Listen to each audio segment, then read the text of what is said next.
Well, after that run on the treasury and also adequate evidence that numbers don't matter, it is quality and not quantity.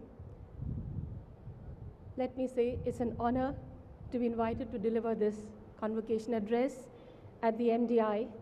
It's an honor as I'm neither an alumni of MDI nor a management graduate.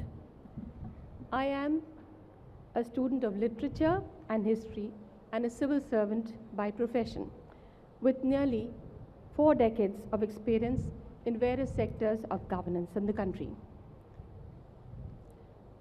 Mr. Malay Mukherjee, Chairman of the governing body, other members of the governing body of MDI, Dr. Mukul Gupta, Director, Deans, other faculty members, parents, and dear students.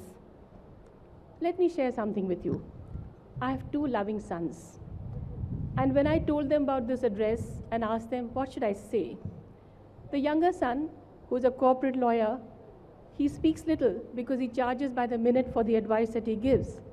His terse response was, they have made a mistake perhaps.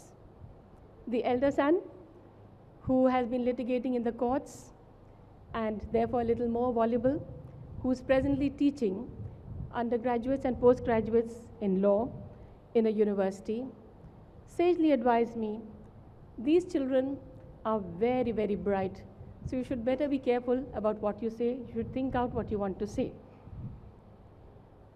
Well, dear students, I am well aware as to what a special day a convocation is. So let me begin by congratulating all the students who have successfully completed their course and have received their degrees, diplomas. Heartiest congratulations to all of you who are going to make a new beginning in the professional world. I also congratulate your teachers, your family and friends who can see the fruits of their support in your diploma. It must indeed be a very happy day for you all. Armed with a highly coveted degree from a very prestigious institution, you are now fully equipped to face the new challenges that life presents you. Indeed, you are amongst those chosen few who have the luxury of making a selection out of a plethora of professional choices, both in the country and outside. The degree which has just been conferred upon you can make you a learned academician, the CEO of a Fortune 500 company, the proud owner of his or her own enterprise, a social activist, and hopefully even a civil servant like me. Today, many of my younger colleagues sport the coveted MBA tag. In my present job, I interview bright young talent for selection to the civil services of the country. I look forward to seeing some of you there. It is all a matter of your choice. Though the challenges and milestones of your journey may be varied, yet the strategy to meet these milestones will invariably be the same. Why I say the same is because I firmly believe that there are certain fundamental underlying principles in any professional journey, which if followed meticulously can take you to your desired goal. And believe me, it will be a very satisfying, rewarding, and contented journey. I will attempt to share with you a few of these principles which have given me so much pleasure and satisfaction in my long and varied, yet at every stage, a meaningful career as a civil servant. First and foremost, dear students, always remember that there is never an excuse or an alibi for non-performance. The most frequently heard alibi is that the Indian society is declining in its values and how wonderful things were in our own days. Here I'd introduce you to my golden age theory. I believe that everybody thinks that the era in which they lived or what they did was the ultimate. This was the golden age. And every successive generation is never going to be able to match to them. It is absolutely ridiculous, this theory. The values change, yes, but there's no evidence that there is a decline in values. We have to look at changing values, changing mindsets, and perform accordingly. I would suggest that do not ever use the fig leaf of changing value systems or apologies. The second principle which I would like to state here is that of creativity and innovation. At every stage of our career, we can improve things by thinking out of the box and innovating. The other day, while I was traveling on a rather long journey to Kohima, it's long because you have to keep changing flights, and then not only the aircraft, you have to also keep changing your mode of travel. Ultimately, if you leave home at 5 o'clock, you might reach Kohima at about 4 o'clock in the evening, 5 in the morning to 4 in the evening. During the course of this journey, I happened to pick up a business paper, and I read an article which interested me and impressed me. And this really talked about innovation. It mentioned how in a state which is absolutely media dark, in somewhere in north central India, there was one company which came up with an idea of a free radio station on demand service and to reach out to those villagers. The way it works, any mobile phone user, and we have lots of mobiles all over the country now, any mobile phone user can give a missed call to a specified number. In return, he gets a call from the radio station, which will play anything of his choice. It could be a song, it could be dialogues from a movie, it could be shairi, it could also be articles, and of course, in the process, also be faced with certain advertisements. What has the company got? The company has got a captive listening group of about 50 lakh listeners, and this was a hitherto media dark area. The Kan Khajura station, or the centipede station as it has been called, has now become the largest station in that state, and they are now looking to diversifying and spreading out to other neighboring states. Let me give you another example from my own personal experience. The National Rural Health Mission, all of you have heard of it. But how did it come up? It came up in a small little village somewhere in central India. The place used to have a lot of diarrheal deaths every year, and so the Chief Minister of the state sent the health secretary, sent other officers to that place to find out what was wrong. It was found that almost every villager had some ailment or the other, and there was absolutely no access to health services.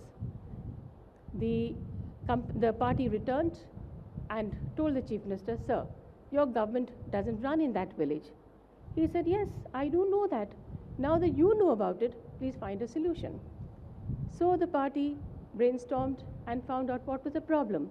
The problem was not that the health workers did not want to go there, but the village remained cut off from the mainstream for about 9 or 10 months in a year because of rains.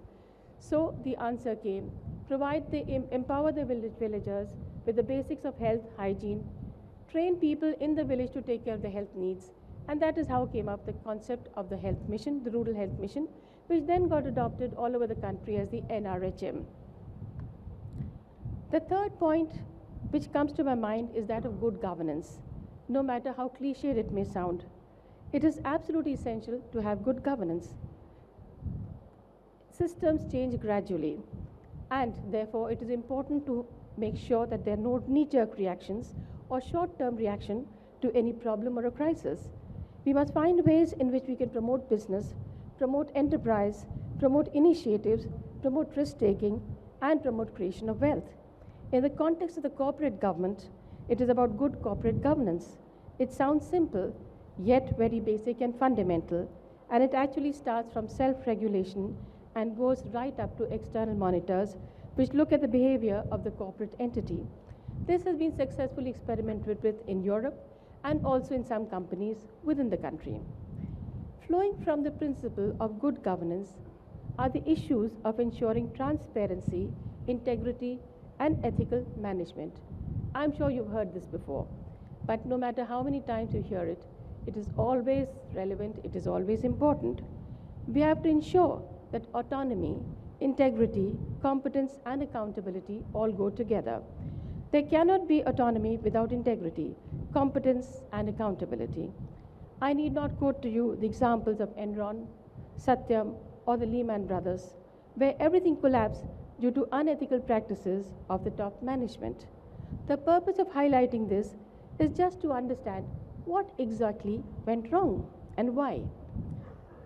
Recent civil society movements and public outcry has made both the government and the industry increasingly conscious of the fact that they have lost the trust of the people. and that they have to work towards regaining this trust and confidence. They must rise to the occasion in setting high standards of integrity and transparency. A question arises as to why at all should we focus on corporate ethics. One is that the private sector's role has grown much larger today, particularly in countries like India during the last 20 years or so. The share of the private sector in the GDP has grown substantially. Secondly, business is no longer only domestic. Money knows no boundaries. Businesses operate both inside a country and outside it. Globalization prescribes the imperative that the behavior of the corporate must be in consonance with ethical practices. Thirdly, the credibility and sustainability of the business is no longer a matter of choice.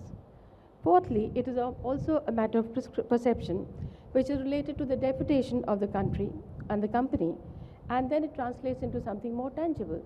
That is, what is the cost of doing business? If bribery is added, bribery is embedded in the cost of transaction, naturally the cost of doing business is going to be much higher. Coming to the role of you as an individual, dear students, in whatever context that you may be working, my advice to you is always to listen to your inner voice. More than anything else and anyone else, you are answerable ultimately to your own conscience. Here I quote from William Shakespeare in Hamlet. It says, quote, "This above all, to thine own self be true, and it must follow as a night the day. Thou canst not be false to any man." No professor or institution can teach you to listen to your own inner voice or your conscience.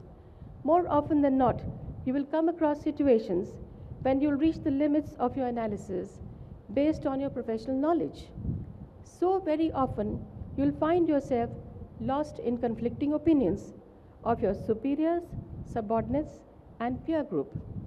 Interests of self-will always pull you in a direction where you may not want to venture. Well, it is then that you have to take that management decision based on what your inner voice tells you. You will have to decide as to what is right for you and what is wrong for you. If you will take care to listen to your inner sense, it will always tell you what is right. It is this that will make the difference between merely a competent manager and a great manager. Another very important principle which I'd like to impress upon you is what is commonly referred to as a work-life balance. Corporates are notorious for squeezing the poor manager, reaching great heights in your profession at the cost of personal health, personal growth, family happiness, and civic responsibilities may enrich you in money terms, but at the same time may leave you very poor in many other ways. Our children should not so much miss our presence in their lives that we and our views cease to matter to them anymore. Material benefits, glamour, and flamboyance can never compensate for a life lived with passion and compassion. You have all built an excellent foundation here, and I trust each of you have your dreams and aspirations. However, don't expect to realize them overnight. Start with small steps. Set yourself ambitious but realistic targets that may stretch you, but which you can achieve within a reasonable stretch of time. You may want to build a grand palace, but you'll well do to remember that you can only build it brick by brick. You will find that as you take these steps, you will need great determination to succeed. And more than that, you will need to love whatever you are doing. Here I quote from Steve Jobs in his much referenced Harvard Convocation speech of 2005. I'll quote, "You've got to find what you love. Your work is going to fill a large part of your life. And the only way to be truly satisfied is to do what you believe is great work. And the only way to do great work is to love whatever you do." Dear friends, be under no illusion. Life is tough, and being successful, which I hope all of you will be, in life is even tougher. If you don't love what you're doing, you will never have the determination required to see you through the difficult times, which too are as inevitable as a night following the day. These are the times when more than ever you have to introspect hard and to find an inner strength which perhaps even you did not know existed, and to work that inner strength towards success. Let me tell you, success will never come to you just because you have a degree or a diploma from a top university. Life throws up many challenges, as I said earlier, and there'll be tough times. In order to successfully navigate through these troubled times, it is equally important to be grounded and to be connected with reality. Reach for the skies by all means, but always keep one foot firmly on the ground. I don't know how many of you have read William Wordsworth's Skylark. That's one of my favorite poetry. I'll quote from that. Be the type of the wise who soar but never roam, true to the kindred points of heaven and home. Friends, reputation matters, and anyone who tells you that it doesn't is wrong. But that doesn't mean that you should take the wrong decision only because you're worried about what will the people say.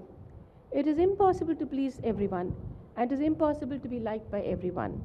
You have to focus on taking the right decision just because you know it is the right thing to do, even if it attracts adverse criticism or reaction in a short time. While you pursue your legitimate ambitions in life, there's something I should have said earlier. Don't forget that you have one big obligation. I would even say a crucial responsibility to give something back to your own country and your own people. Here I would like to talk about your role in nation building. I often remind my younger colleagues in the civil services that you as a public servant have a special duty to your country. Your existence is for doing public good. Similarly, friends, all of you, as young managers, whether you choose to join the government or not, have to retain the patriotism and love for your country. India is changing, and I'd like to believe the change is for the better. You will be able to help people shape the world and your place in it. By all means, set yourself ambitious goals. But remember that more wealth, fast-track promotions, or greater fame may bring you only brief pleasure.